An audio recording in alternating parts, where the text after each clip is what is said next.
এবার জমবে খেলা।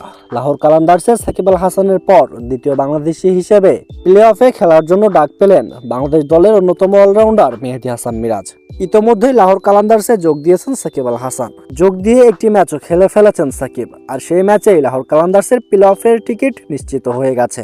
আর প্লে অফের টিকিট পাওয়ার সঙ্গে সঙ্গেই লাহোর কালান্দার্সের মালিক সামিত রানার আমন্ত্রণ মেহেদী হাসান মিরাজকে। আর সেই আমন্ত্রণে সাড়াও দিয়েছেন মেহেদী হাসান মিরাজ। বিসিবির কাছে এনওসির জন্য আবেদন জানান তিনি, যেটি ইতিমধ্যেই গৃহীত হয়ে গেছে। প্লে অফে লাহোর কালান্দার্সে সাকিব আল হাসান এবং মেহেদী হাসান মিরাজকে একসঙ্গে দেখা যাবে মাঠে। প্লে অফ খেলার জন্য এবং বিশেষ করে সাকিব আল হাসানের সঙ্গে দেখা করার জন্য খুব তাড়াতাড়ি হয়তো দেশ ছাড়বেন মেহেদী হাসান মিরাজ। প্রায় 6 মাস ধরে দেশে নেই সাকিব, তাই তো সাকিব আল হাসানের সঙ্গে দেখাও নেই কারোর।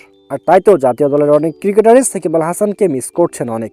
তার মধ্যে মেহেদী হাসান মিরাজও একজন। কেননা বাংলাদেশ ক্রিকেটে সাকিব আল হাসানের পরই যে দ্বিতীয় সাকিব আল হাসান মনে করা হয় মেহেদী হাসান মিরাজকে।